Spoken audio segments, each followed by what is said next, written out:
The next step is we're going to be creating our About page. So back onto your WordPress dashboard and into the Pages tab. Here are all the pages that we have so far. So there's the home page that we were editing prior to this. Now we're going to be going in and editing our About page. So just click on the About and it will take us into editing the About page. So here we are in Edit Page and it's the About page here. So here you can see the link where it's the domain with our About extension. Now, obviously we haven't started using the Divi Builder on this page. It's just the default WordPress editor at the moment. So what you want to do is click the Use Divi Builder. And here again, it will pop up with the Use Default Editor, which we will not be using, and Use Visual Builder, which we will be using to stylize and add different colors from the front end.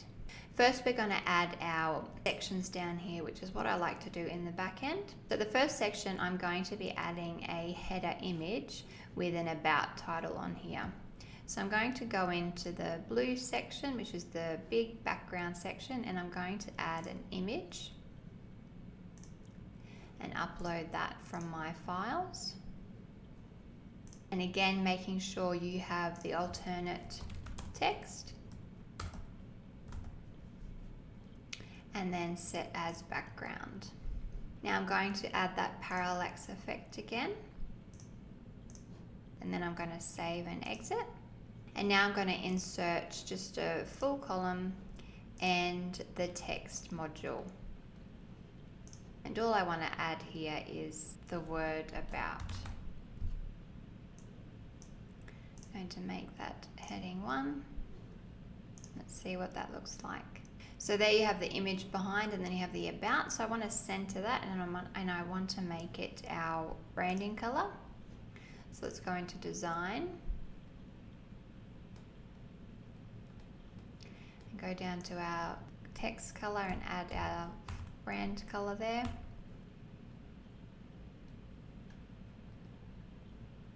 And when I go into the Visual Builder, I'll add some shadow so it makes it stand out nice, and I'm going to center it. So it hasn't changed the color, so let's go back in and change the color here because it was in the heading. It was a heading font. Yep, so it's changed it to that color. Now we're going to save and exit, and actually let's give that a label of About header. Now the next section we're going to add is a section of text which is actually explaining about what we do, and then on the right hand side a nice image. So we're just going to add a standard section, 2 columns. On the left we're going to add the text, which is going to have About, and I'll make that heading 2, and then just text underneath About Us. So you can have a look at that using your eye from under here. I'm just going to save and exit that, and then I'm going to let's just give that a label. So About section, and then I'm going to insert an image here. Upload from your files and add that alternate text again, and then set as the image. So let's have a look. So there's the About text and the image inserted there, so we're going to save that out, and we'll be looking at that a bit later in the Visual Builder to make it look better. The next element I'm going to add is a gallery of images so that people can see what's going on.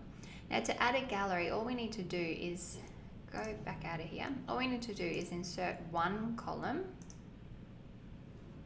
and then insert the gallery module. Now I want to have I'll have 6 images showing, and I'm going to update my gallery. So I'm going to select these images. It's very important when you're selecting the images that they're all the same size, otherwise it will look not very nice on the page. And then add to gallery. going to remove that one and remove that one because they're not the same size. And I'm going to, and I've given them captions here so you can read what it's actually about. So you can just type that in there and then update view. Yep, so it's added those ones in. Now I can go into the Visual Builder and change the element, so I can change the icon that is on there to be like a search icon. I can change the color that comes over the top of there. I can change the font and all those sorts of things, which I'll do in the visual editor. So I'm just going to save and exit those. And I'm going to leave it as gallery. The next element I'm going to add is a subscribe form. So instead of having the gallery all the way across, I might actually have the gallery 2/3 and then the subscribe as 1/3. So let's do that now by doing the 2/3 and 1/3. And I can just drag that gallery into that section there, get rid of that, and then insert my email opt-in. Now instead of doing my email opt-in all over again, I can use the one that I created from my home page. So what I'm going to do is just update this, go into my home page and save my email opt-in. Again, we're going to be, so into my home page, we're going to be looking at adding, connecting that email opt-in to MailChimp in another module later down the track. So find that email opt-in, click on the hamburger 3-bar, and then save and add to library. I'm just going to call this email opt-in, and I'm going to add the contact email opt-in and save to my library. I'm just going to update to make sure that saves in, and I'm going to head back to my about page to add that in. So back into my about page, and here's the gallery on the left, and I'm going to insert that. So what I've done is I've clicked on insert module. I'm going to add from the library, and here it is here in email opt-in. So we can have a look to see what that looks like. So there it is on the right hand side with the gallery on the left. So I'm just going to save that one. So on our about page so far, we've created an about header. So when people land on the page, they know they're on the about page. And then there's information about what the Growing Kitchen does and a nice image of Ross, who runs the Growing Kitchen Australia. And then underneath that, there's a nice gallery of all the cooking classes and the gardens and all those things. And then there's the email opt-in section. Now the next element I'm going to add is some testimonials. Instead of creating the testimonials, I can add from my library. So I'm going to go back out and save the testimonials from my home page.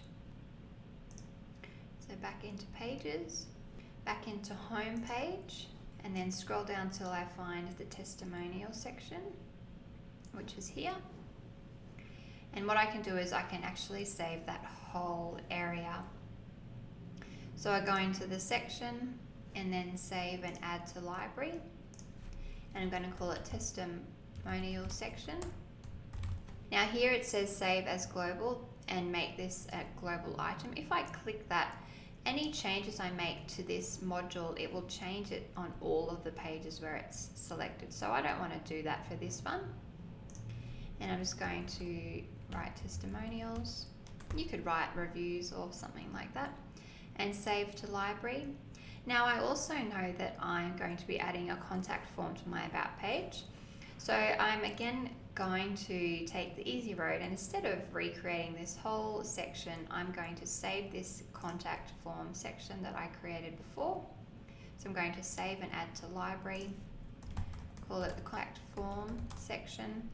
And I'm going to make this a global item because I want my contact form section to be consistent across my site. And I'll add it to contact category and save and add to my library. So this has now changed it to green, which means it is under the global settings. So anytime I change this on any of my pages, so if I change it on the home page or the about page or the contact page, it's going to change it across the whole entire website, so they're all the same. I'm just going to update that, and then I'm going to head back to my about page. So here I am on my about page again, edit the page, the about page. So instead of having to create all of those sections again, the testimonial section and the contact section, all I needed to do is go to add from library and add the testimonial section. And here it has inserted it in. And then again, add from library and add that contact form section, which it has done here.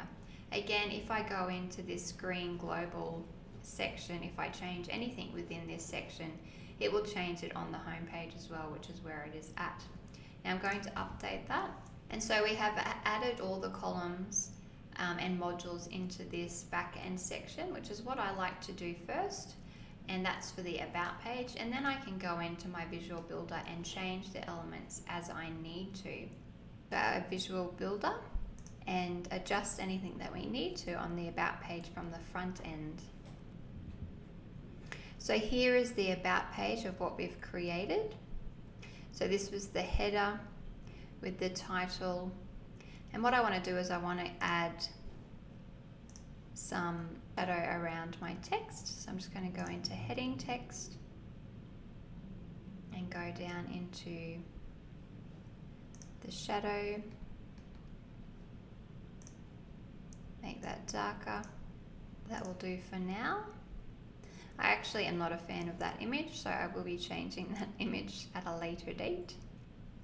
Now this is the actual content that we've written, so the about. So maybe we could write something like about the Growing Kitchen Australia there instead of just about. So underneath I might give a second title and make that heading 3, or make it heading 4, and then save that one.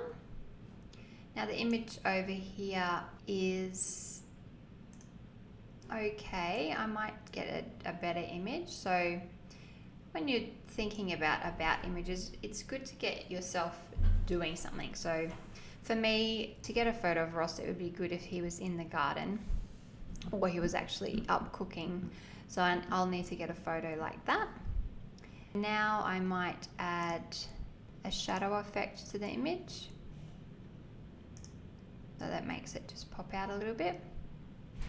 Now moving down the page, this was the gallery section.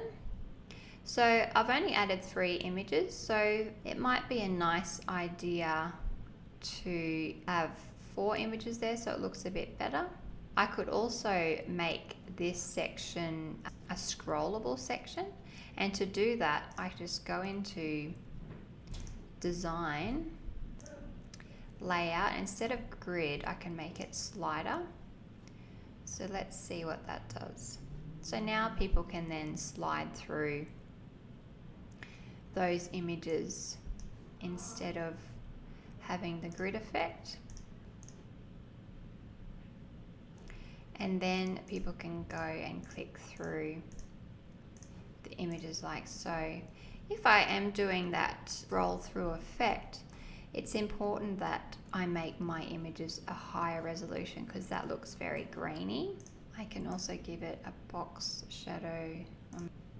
Now on the right hand side I have the subscribe section, which I really like, so I'm going to leave that there. Now it's inserted the testimonials, which is the same as the home page settings, and the contact form, which again is the same as the home page settings. So that's all I really wanted to adjust. So I will be changing that image, and what I can do is go into Canva or go in and get Ross to send me some nice images of his kitchen area, and then also changing the size of this gallery image. So going back to the ultimate guide from Divi, that was 2/3 columns, so it would be 700 pixel wide that I need those images to be so that it fits into this section. Alright, so I'm going to save that one out. The next page we're going to be creating is our contact page.